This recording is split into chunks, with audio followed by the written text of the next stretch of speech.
Très bien. Bah, tout d'abord, je remercie beaucoup l'AIRG de m'avoir sollicité pour cette intervention et c'est avec plaisir que je vous rejoins cet après-midi pour essayer de vous présenter, alors brièvement, euh, les missions des MDPH, les droits qui peuvent être ouverts suite à une évaluation de la MDPH et comment on fait, comment on constitue un dossier.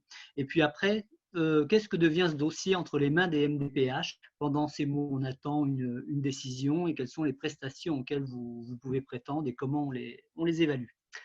Donc on va commencer peut-être par une définition du handicap, ce qui permet effectivement d'avoir une vision un peu globale de l'activité effectivement des MDPH.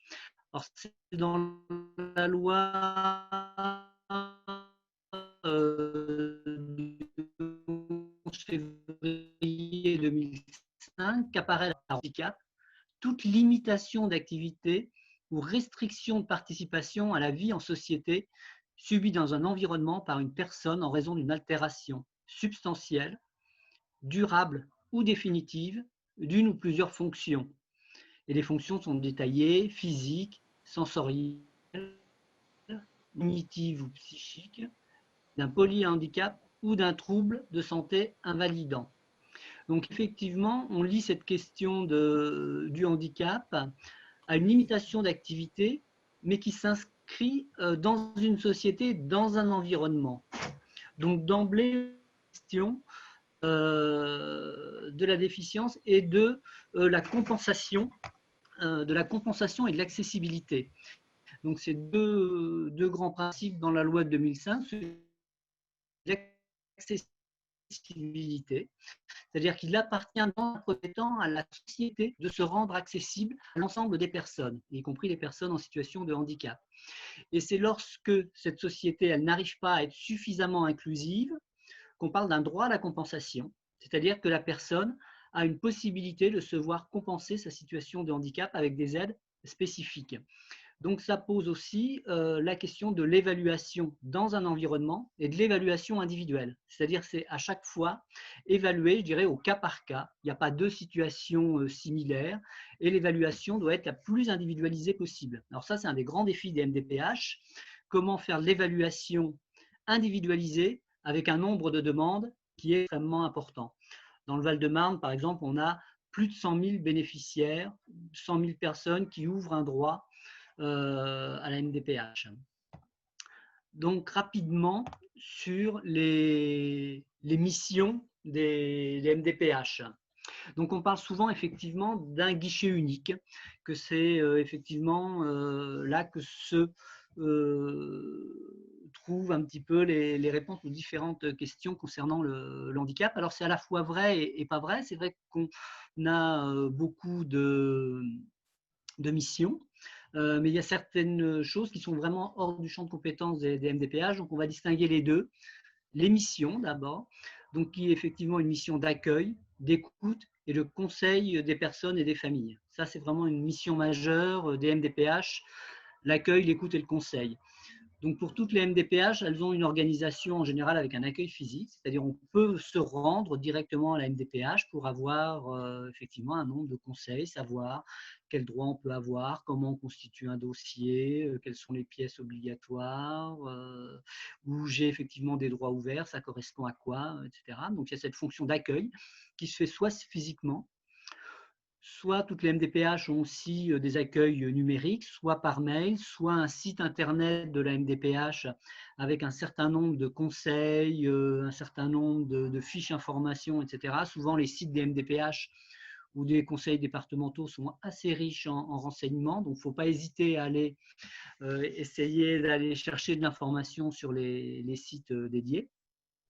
Une fonction d'aide à la formulation des demandes, parce que vous le verrez, le dossier de demande, il est quand même important. Il peut paraître effectivement comme ça un petit peu complexe. Donc les MDPH ont vraiment cette mission d'aider les personnes à constituer leur dossier et à exprimer leurs besoins. Et puis une mission d'évaluer les besoins de compensation, c'est-à-dire l'évaluation individuelle de chaque demande et d'aider à la décision les CDAPH, la Commission des droits et de l'autonomie des prestations des personnes handicapées. Donc, par contre, il y a un certain nombre de choses qui ne relèvent pas des compétences de la MDPH. Tous les problèmes liés au logement et à l'hébergement d'urgence ne sont pas effectivement des compétences des MDPH. On est là sur des orientations plutôt vers les services sociaux, le service social départemental, sur les questions d'urgence et d'hébergement. Les aides financières, alimentaires ou les questions de surendettement, pareil, effectivement, ne relèvent pas directement des compétences de la MDPH. La MDPH peut ouvrir des droits au niveau, par exemple, de l'allocation adulte handicapé, mais toutes les questions d'aide financière urgente, de surendettement, relèvent du droit commun des services sociaux. La prestation d'invalidité ou accident de travail, comme le disait la collègue assistante sociale qui intervenait précédemment, relève là pour le coup de l'assurance maladie. Les offres d'emploi pour les travailleurs handicapés, de la même façon, on a le service public de l'emploi avec son service spécialisé Cap Emploi, qui a effectivement cette fonction d'orientation et de soutien des personnes en situation de handicap dans leur recherche d'emploi. Le paiement des prestations, la MDPH ne donne jamais d'argent directement. On ne paye jamais les prestations sont versées pour l'AH ou pour l'AEEH par la caisse d'allocation familiale. La prestation de compensation du handicap, par exemple, est versée par le département. Donc, il n'y a pas de prestation directement versée par les MDPH. Les MDPH, elles évaluent, elles font une proposition à la Commission des droits et de l'autonomie qui ouvre un droit. Et ce droit, il est payé par, donc, je disais, soit la CAF, soit le département. Et la MDPH n'a pas non plus de compétences sur la création ou l'ouverture de places dans des établissements médico-sociaux. Et de la même façon, le recrutement des AESH, les accompagnants d'élèves en situation de handicap, ce qu'on appelait avant les AVS à l'école, là, c'est l'éducation nationale qui recrute ces personnels et qui les affecte auprès de l'enfant. C'est-à-dire la MDPH, elle évalue le besoin de l'enfant d'être accompagné dans sa scolarité, mais c'est l'éducation nationale qui recrute l'AESH et qui l'affecte effectivement auprès de l'enfant. Donc voilà un petit peu pour les missions de la MDPH, ce qui en relève, et du coup ce qui ne rentre pas dans les compétences de la MDPH. Donc sur le dépôt du dossier à la MDPH, donc il y a 4 grandes étapes. Il y a effectivement la réception du dossier, toute cette partie où vous pouvez effectivement bénéficier de tous les collègues des services accueil des MDPH, accueil en ligne ou accueil physique, pour vous aider à constituer ce dossier. Après, il y a une première étape de vérification et d'enregistrement de votre dossier, qui est une étape administrative. On va vérifier effectivement que votre dossier comporte bien les pièces obligatoires nécessaires à la constitution d'un dossier. À partir de là, vous recevrez un accusé-réception en vous disant que votre dossier il est administrativement recevable. Et après, il y aura effectivement l'évaluation de la situation par l'équipe pluridisciplinaire de la MDPH. Une fois l'évaluation effectuée, il sera présenté à la Commission des droits et de l'autonomie des personnes handicapées pour une décision. Donc, c'est vraiment les 4 étapes. La réception, la vérification des pièces administratives du dossier, l'évaluation par l'équipe pluridisciplinaire de la MDPH et la présentation à la Commission pour décision. Donc, du coup, il y a ces différentes missions qui s'organisent autour d'un service accueil dont j'ai effectivement parlé tout à l'heure. Il y a cette mission d'information qui soit en rencontre directe des personnes, soit par mail ou par le site internet. C'est ce que je disais, beaucoup de MDPH ont des sites internet assez bien fournis et qui apportent nombre de renseignements, ou par rendez-vous donné directement à la MDPH. Le téléphone est également possible, en sachant que pour beaucoup de MDPH, on reçoit beaucoup d'appels et c'est souvent difficile de nous joindre. L'accueil téléphonique n'est pas nécessairement le créneau à privilégier. L'accueil mail est souvent effectivement plus réactif. L'accueil téléphonique, on a souvent effectivement un nombre d'appels important qui ne permet pas au standard de suivre et de décrocher suffisamment. Donc, une fois que le dossier est arrivé, il y a une première analyse, je disais effectivement administrative du dossier qui vérifie les pièces obligatoires. Parce que le dossier MDPH est constitué de 4 pièces qui sont obligatoires. Un formulaire de demande signé par la personne ou son représentant légal, un certificat médical de moins de 6 mois, un justificatif de domicile de moins de 3 mois et copie de la carte d'identité ou titre de séjour en cours de validité. Donc ça, ce sont vraiment les 4 pièces incontournables à l'enregistrement d'un dossier à la MDPH. Le formulaire de demande signé par la personne, un certificat médical de moins de 6 mois, un justificatif de domicile et une carte d'identité. Une fois qu'on a ces éléments-là, le dossier il est déclaré administrativement recevable et vous recevez un accusé réception vous disant on a bien reçu votre dossier, il est recevable, il va être transmis à l'évaluation à l'équipe pluridisciplinaire. Donc, il y a un certificat médical qui est un certificat médical cerfatisé. Donc, c'est un document spécifique. Il est valable 6 mois. Lorsque vous prenez rendez-vous avec votre médecin pour remplir un certificat médical, il est assez long, ce certificat médical. Donc, il prend du temps à remplir par le médecin. Donc, indiquez lorsque vous prenez rendez-vous que vous prenez rendez-vous pour le remplissage d'un certificat médical, que le médecin ait le temps de voir avec vous aussi tous les items qu'il doit remplir, puisqu'il y a un certain nombre d'items sur l'autonomie au quotidien, puisque ce qui est évalué, c'est vraiment la répercussion, le retentissement sur la personne dans sa vie quotidienne, puisque c'est ça qui sera évalué. Donc, dans le certificat médical, il y a un certain nombre d'items qui correspondent à cette autonomie dans la vie quotidienne. Donc souvent, le médecin sera obligé d'avoir un échange avec vous, d'avoir une sorte d'interrogatoire, de vous questionner sur qu'est-ce que vous pouvez faire, quelles sont les conséquences de votre maladie sur tel ou tel acte de la vie quotidienne. Et le certificat médical, plus il est renseigné, plus il est contributif, plus il facilitera l'évaluation et moins vous recevrez de demandes d'informations complémentaires de la part de la MDPH. Un formulaire de demande qui est également sous forme de CERFA, qui est assez long, effectivement, mais où vous êtes guidé vraiment tout au cours du remplissage. Il y a vraiment différentes sections. Alors, elles ne sont pas toutes à remplir. Par contre, la partie A, qui est sur l'identité, et B, sur la vie quotidienne, elle est essentielle, évidemment. Ces deux parties-là sont vraiment obligatoires.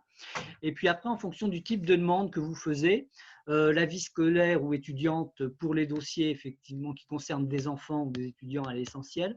Et pour toutes les situations pour lesquelles on sollicite une orientation professionnelle, une reconnaissance en qualité de travailleur handicapé ou l'allocation d'adultes handicapés, la partie D sur la vie professionnelle est extrêmement importante à remplir.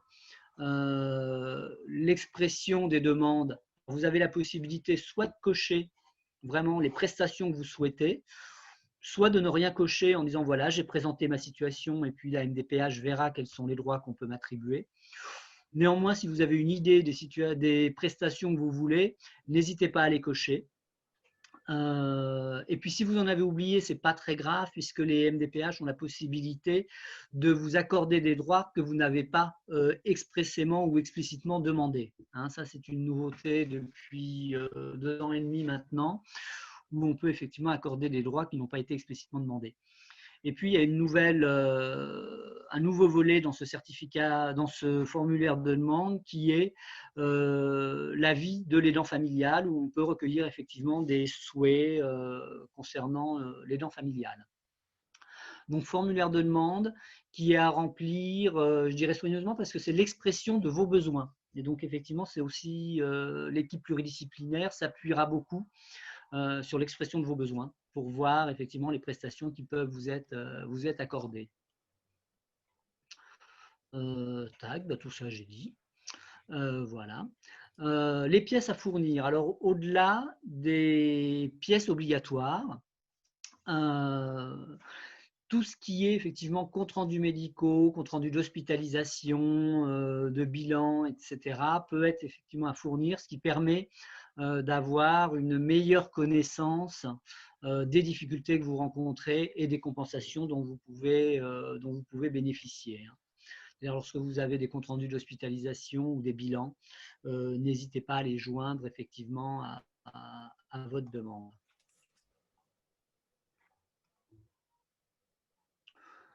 Hop.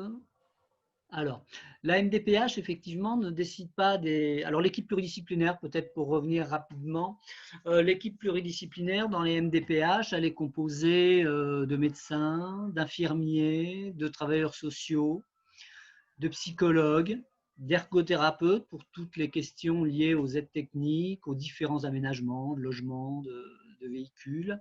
Et elle est composée également d'enseignants pour toutes les prestations liées à la scolarisation. Donc, c'est vraiment une équipe de différents professionnels qui, en fonction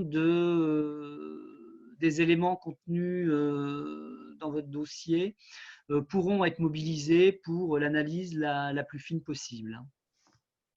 Et donc, c'est ces professionnels qui évaluent les pièces médicales, le formulaire de demande et qui font des propositions donc, à la Commission des droits et de l'autonomie sur un certain nombre de prestations. Donc, ce n'est pas la MDPH qui décide. La MDPH, elle a vraiment une fonction d'évaluation et d'aide à la décision pour la Commission des droits et de l'autonomie des personnes handicapées. C'est vraiment cette commission qui prend les décisions d'attribution. Et cette commission, elle est composée d'un certain nombre d'acteurs institutionnels, le conseil départemental, l'agence régionale de santé, la caisse primaire d'assurance maladie, la caisse d'allocation familiale, la direction de la cohésion sociale, la directe, des associations de représentants, des représentants des associations de personnes en situation de handicap et des associations gestionnaires d'établissements sociaux et médico-sociaux. Donc c'est vraiment une formation pluri-institutionnelle et pluridisciplinaire du coup qui étudie et qui accorde les droits. Parce que vous verrez, les notifications sont toujours signées du président de la CDAPH. Et dans les droits que vous avez, vous pouvez demander à être entendu et à être reçu par la commission. Ça, lorsque vous souhaitez faire part de droits spécifiques ou de votre situation singulière, vous avez tout à fait le droit de demander à être reçu et à être entendu par la commission des droits, de l'autonomie et des personnes handicapées. D'ailleurs, il y a des possibilités de recours de ces décisions. Il y a deux niveaux de recours. Il y a un recours administratif préalable obligatoire. Et lorsque vous faites un recours administratif, vous pouvez demander, dans le cadre de votre recours, à être entendu par la Commission des droits et de l'autonomie. Ça, c'est important de connaître ce droit et de le faire valoir pour présenter effectivement sa situation individuelle. Donc, comme je le disais tout à l'heure, la MDPH ne paye pas directement les aides. Lorsqu'il y a effectivement des droits qui sont ouverts avec des aides financières, c'est la caisse d'allocation familiale qui verse pour l'allocation de l'enfant en situation de handicap et pour l'allocation d'adulte handicapé. Et c'est le département qui verse la prestation de compensation du handicap. Et pareil, lorsqu'il y a une orientation médico-sociale vers un établissement médico-social, la MDPH n'a pas non plus ce pouvoir d'imposer la personne dans un établissement, puisque c'est le directeur d'établissement qui reste effectivement décisionnaire concernant les admissions des personnes dans son établissement, que ce soit pour les établissements enfants ou les établissements adultes. Alors, les aides pour les enfants, puisque dans les échanges avec les collègues qui organisaient la conférence, on a demandé de plus axer effectivement l'intervention sur les aides concernant les enfants. Donc, on a différents types d'aides. Je dirais comme ça, 3 grands types d'aides. Je disais qu'il y avait un droit à la compensation qui avait été inscrit dans la loi du 11 février 2005. Donc, on a une première aide à la compensation qui est l'allocation d'éducation de l'enfant handicapé, du coup l'AEH, la prestation de compensation de l'enfant, la prestation de compensation du handicap et les cartes mobilité inclusion. avec les 3 mentions possibles, l'invalidité, la priorité ou le stationnement. Donc là, on est vraiment dans l'idée de la compensation. Après, on a des aides liées à la scolarisation. C'est l'aide humaine aux enfants, l'aide humaine aux élèves handicapés, le matériel pédagogique adapté et l'orientation scolaire vers, effectivement, soit des unités locales d'inclusion scolaire, ECPA, SECPA ou EREA, c'est-à-dire que ce sont des classes un peu spécifiques au sein des écoles, et collèges ou lycées. Et puis après, on a les orientations vers des établissements et services médico-sociaux. Donc là, il s'agit vraiment de services spécialisés que sont les instituts médico-éducatifs, les instituts médico-professionnels, les instituts d'éducation motrice ou d'éducation sensorielle et les services de soins et d'accompagnement à domicile. Donc on a vraiment 3 niveaux chez les enfants, 3 niveaux: la scolarisation et l'orientation vers si on va peut-être vers l'une des aides qui vous concerne le plus, qui serait effectivement l'allocation de l'enfant en situation de handicap, l'AEH, qui se compose de 2 parties, l'allocation de base et un certain nombre de compléments, d'ajuster les compléments à la situation rencontrée. Donc, l'AEH, elle est attribuable de 0 à 20 ans. Hein, l'allocation enfant va jusqu'à 20 ans. Ça dépasse la majorité. On va jusqu'aux 20 ans. Donc, elle est destinée à gérer, à compenser le surcoût lié au handicap. Donc, à la fois dans les contraintes familiales, dans l'éducation, dans les soins, dans l'entretien. Donc, c'est toujours cette question du surcoût lié au handicap qui va être effectivement évaluée par l'équipe. Donc, elle est évaluée par l'équipe pluridisciplinaire de la MDPH, décidée par la commission des droits dont je parlais tout à l'heure, la CDAPH, et c'est la CAF qui en assure le versement, ou éventuellement la mutualité sociale agricole dans d'autres endroits. Donc, les critères d'attribution vraiment de l'AEH, c'est effectivement le taux d'incapacité, hein, donc qui est vraiment un outil utilisé par les équipes pluridisciplinaires pour l'ouverture d'un certain nombre de prestations. Donc le taux d'incapacité, il est évalué à partir de la gêne et des restrictions et de l'entrave qui existe dans la vie quotidienne de la personne. Ce n'est pas le diagnostic en soi qui va créer directement un taux d'incapacité ou l'ouverture d'une prestation, c'est vraiment la situation de la personne dans son environnement. Donc on est toujours sur une évaluation personnalisée, individualisée et intentée. Parce qu'avec une même maladie, on sait bien effectivement que cette maladie a peu progressé au cours du temps et qu'on peut avoir un besoin X à un moment donné, un besoin Y à un autre moment et revenir 6 mois, 1 an plus tard à un besoin X. Voilà. Donc la situation, elle évolue. Donc on est toujours sur une évaluation à la fois intentée et dans un environnement déterminé. Donc, sur le taux d'incapacité, il existe en gros 3 fourchettes. Inférieur à 50%, un taux d'incapacité entre 50 et 79%, et un taux d'incapacité supérieur ou égal à 80%. Hein, donc, c'est ces 3 fourchettes de taux qui vont permettre de déterminer un certain nombre d'aides.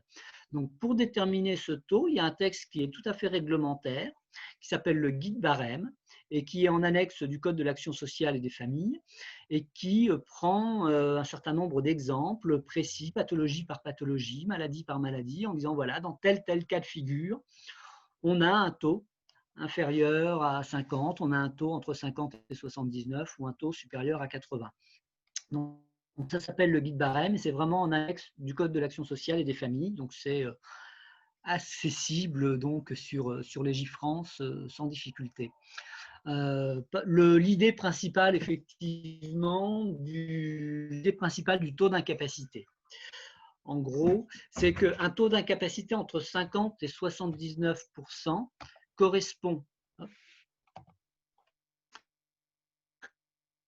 entraînant une gêne notable dans la vie sociale de la personne. Donc, on a vraiment une gêne notable dans la vie de la personne. L'entrave peut être soit concrètement repérée dans la vie de la personne, soit compensée afin que cette vie sociale soit préservée, mais au prix d'efforts importants ou de mobilisation d'une compensation spécifique.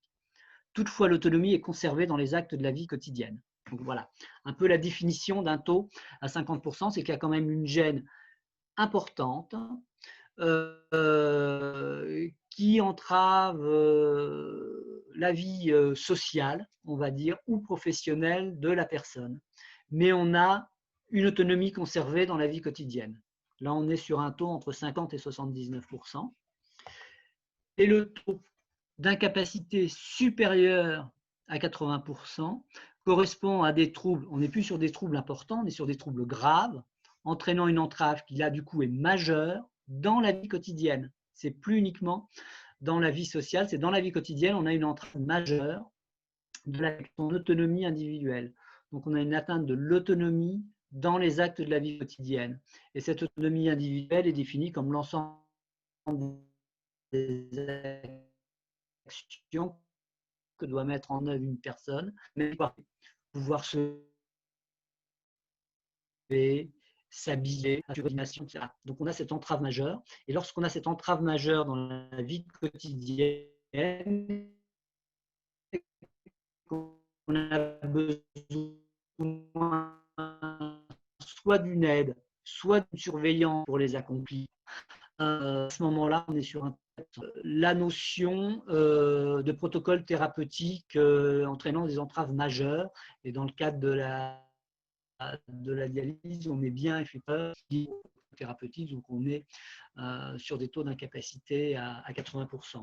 Donc voilà un peu pour essayer d'expliquer ce taux d'incapacité, moins de 50, 50 à 79 et 80. En gros, 50-79, on a une gêne dans la vie sociale. Supérieure à 80, on a vraiment une entrave dans la vie quotidienne et dans les actes essentiels de sa vie quotidienne. Voilà. Donc l'AEH, elle est attribuée. On revient sur notre allocation l'enfant handicapé. Dès qu'il y a un taux d'invalidité supérieur à 80%, l'AEH est accordée. Et si on a un taux d'incapacité entre 50 et 79%, et que l'enfant bénéficie de soins spécifiques, ce qui va souvent être le cas dans le cadre de l'insuffisance rénale, ou s'il y a une scolarité spéciale, établissement, c'est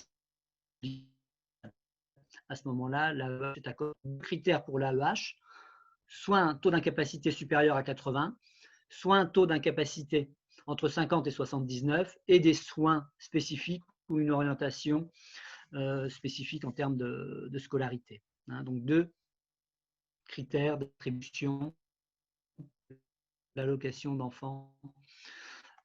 Et après, on a, donc ça c'est l'attribution de l'allocation de base.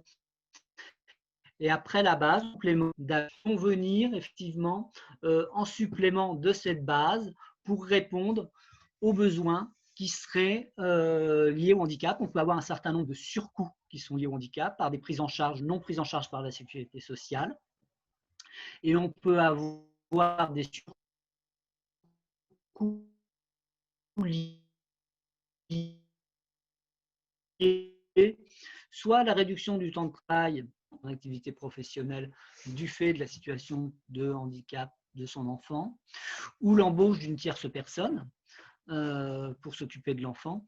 Donc, voilà. Donc à ce moment-là, sont étudiés les frais entraînés par la situation de handicap, ou la réduction du temps de travail, ou l'embauche d'une tierce personne qui permet effectivement d'établir des compléments qui sont entre 1 et 6, le complément 1 étant le plus faible et le complément 6 le plus important. Donc voilà pour la AEH. Monsieur Courtois, je me permets oui. d'intervenir pour un peu mettre du temps. Est-ce qu'il vous reste des éléments synthétiques à nous présenter ? Il y a quelques questions aussi qui sont posées et en plus la communication n'est pas très bonne. Par moment, on vous perd. D'accord. Oui, donc on peut peut-être aller directement sur les aides, du coup, j'ai détaillé un peu l'AEH. L'AEH, dans les aides pour les adultes, ne pas hésiter à solliciter la reconnaissance en qualité de handicapé. L'ARQTH qui est importante parce qu'elle permet effectivement d'être présentée à son employeur et de pouvoir bénéficier d'un certain nombre d'aménagements. Et on évoquait tout à l'heure les aménagements en termes de temps. Et effectivement, l'ARQTH peut être un des leviers aussi, je dirais, dans la négociation avec son employeur sur les aménagements. L'allocation d'adultes handicapés, pareil, qui est accordée en fonction du taux d'incapacité. Donc, un taux d'incapacité supérieur à 80%, on a de droit l'ouverture à la hache. Et avec un taux entre 50 et 79%, si on a une restriction substantielle et durable d'accès à l'emploi, on peut également bénéficier de la hache. Les cartes mobilité inclusion, pareil, qu'on peut solliciter, invalidité ou priorité. Carte mobilité inclusion stationnement. Et la prestation de compensation du handicap, l'orientation professionnelle ou l'orientation vers des établissements ou services.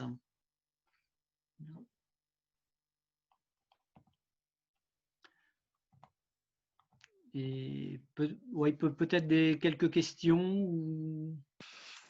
C'était effectivement très complet. Merci, merci pour cet exposé, M. Courtois. Oui, il y a quelques questions. Alors justement, sur le dernier point sur lequel vous étiez, là, sur la carte mobilité inclusion, on a une question. Quelles sont les modalités pour en bénéficier, notamment donc, de la carte mobilité aux priorités ou stationnement? Est-ce qu'il y a des modalités bien définies pour en bénéficier?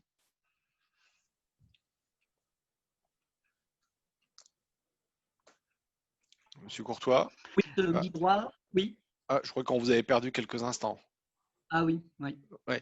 Quelles sont les modalités pour bénéficier des cartes mobilité, priorité ou stationnement? C'était une question qui était posée. Donc la carte mobilité invalidité, elle est accordée lorsque le taux d'invalidité est supérieur à 80%. Et elle permet du coup une déduction de part fiscale. Du coup, la carte priorité est accordée lorsque la station pénible, lorsqu'il y a une station debout pénible. Et la carte de stationnement, lorsqu'il y a un périmètre de marche limité ou qu'il y a des problèmes effectivement respiratoires ou qu'il y a l'utilisation de déambulateurs, d'ânes, de fauteuils roulants. On a une carte effectivement de stationnement. Voilà, le stationnement, on est sur le périmètre de marche, le déplacement. Ok.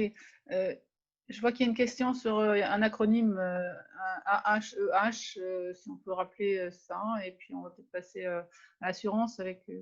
J'ai une question. Répondre, M. Courtois, peut-être.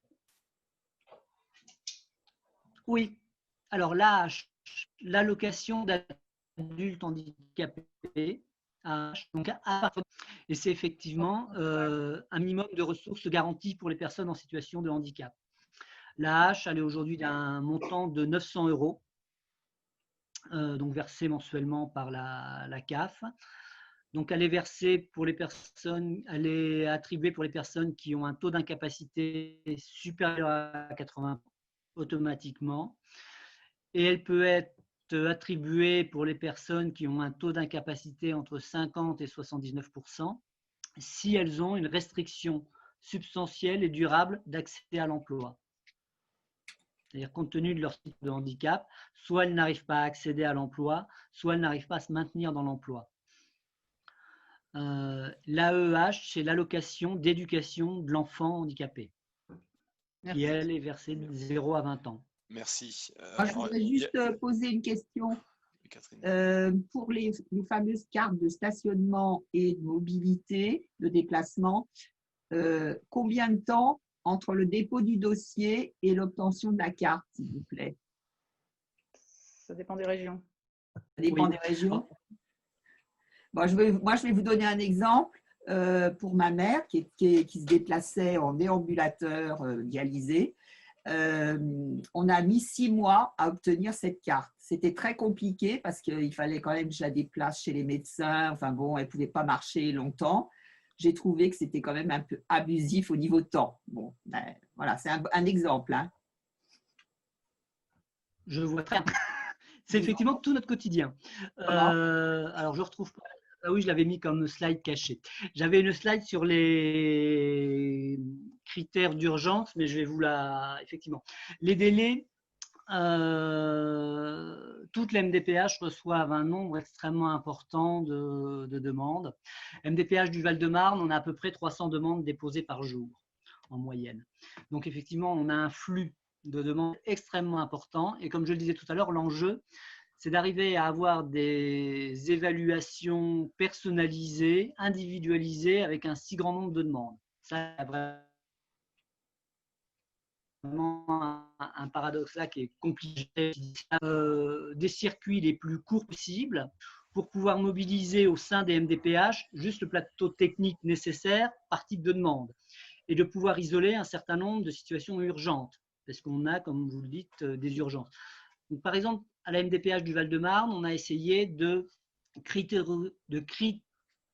donner des critères aux situations urgentes. Donc, on a donné comme critère, par exemple, les risques de rupture de droit. Quelqu'un qui a une AH et qui arrive en fin de droit où il faut traiter son renouvellement très très vite pour éviter qu'il ait une rupture de prestations financières. On a traité comme critère d'urgence les entrées en établissement. Quelqu'un peut avoir une entrée en établissement médico-social, mais il lui faut absolument sa notification pour rentrer, sinon il risque de perdre sa place en établissement médico-social. Donc là, pareil, on est sur un critère d'urgence. On a distingué comme critère d'urgence les aides humaines à l'école. 6 risques de déscolarisation. L'enfant peut rester à l'école s'il a son AESH avec lui. S'il n'a pas l'AESH, il risque d'être déscolarisé. Donc, pour maintenir la scolarité, on traite en urgence ces demandes d'AESH. Dans les critères d'urgence, on a également toutes les sorties d'hospitalisation. Des personnes peuvent sortir de l'hôpital mais ont besoin de prise en charge spécifique à domicile, d'aménagement, etc. pour pouvoir sortir. Donc les sorties d'hospitalisation sont dans les critères d'urgence. On a toutes les difficultés. Monsieur Courtois, je vais être obligée de vous couper, voilà. Parce que c'est très intéressant et je pense qu'il y a des questions et si on pourra peut-être relayer toutes ces informations sur notre site ou dans le compte rendu. Oui. De toute manière, si vous nous remettez vos slides, bien sûr. Je voudrais passer la parole pour rester un peu dans le timing à Monsieur Roland, assureur, qui nous fait la gentillesse d'être là aussi. En tout cas, merci pour votre intervention. Vous étiez très concret, j'ai envie de dire. Voilà. Merci beaucoup. Merci. Très concret et très complet. Effectivement, on a quelques questions qu'on vous soumettra, Monsieur Courtois, puis qu'on se permettra de relayer donc, sur notre site, tout comme la remarque de Sandra. Tout à l'heure, mais bon, on le fera postérieurement et que vous nous avez aussi indiqué la gentillesse de nous laisser les slides pour les mettre à disposition. Tout à fait. Oui, les slides sont tout à fait à disposition. Elles peuvent être mises sur le site de l'association sans aucun problème. Merci. Merci, Monsieur Courtois. Et je donne la parole à